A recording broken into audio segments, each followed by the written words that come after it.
Sleep,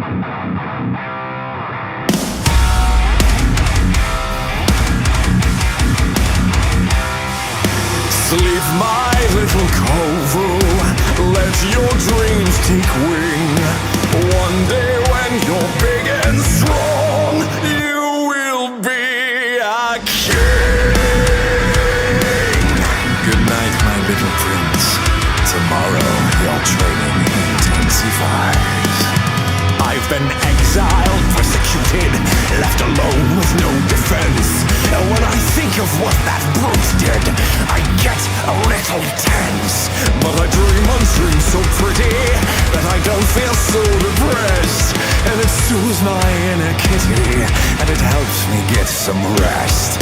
The sound of Simba's dying gasp, his daughter squealing in my grasp, his lioness's mournful cry.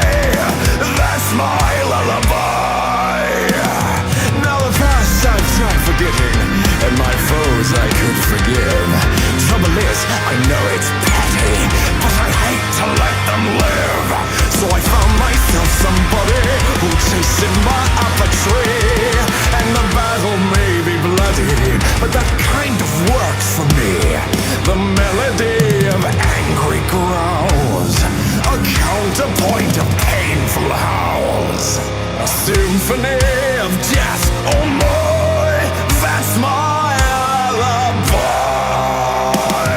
Sleep, my little termite, precious little thing.